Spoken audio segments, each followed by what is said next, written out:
Hürmetlik vatandaş, bugün yeni yılını tebrikleyimiz. Amerika halkının yeni yılını tebrikleyimiz. Türkiye halkının, Suriye halkının yeni yılını tebrikleyimiz. Biz Uygurlar tebrikleyimiz.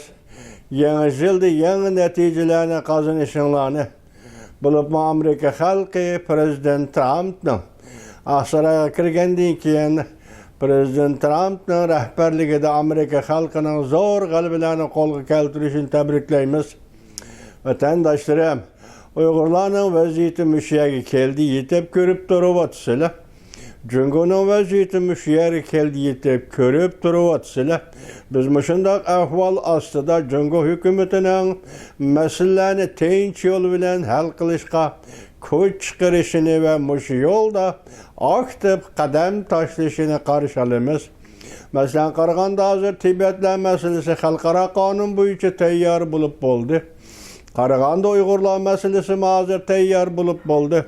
Fakat Cungu Kompartiyası ve Reis Xi Jinping bu meselelerini qanday hal qiladi? Ayni çağda Mao Zedong Şinjan tinç yolu bilen azat oldu, azat kıldık degen idi. Bugün Reis Xi Jinping hem tinç yolu bilen yerdeki milletlerinin, Tibetlerinin, Uygurlarning hukukunu koluga tapşırıp berişini karşı alımız. Tinç yol bilen. Her kim üçün aytganda tinç yol bilen mesele hal qilish hozirgi jahonning yanına taqozosi, o'tmishdagi jahonning taqozosi edi.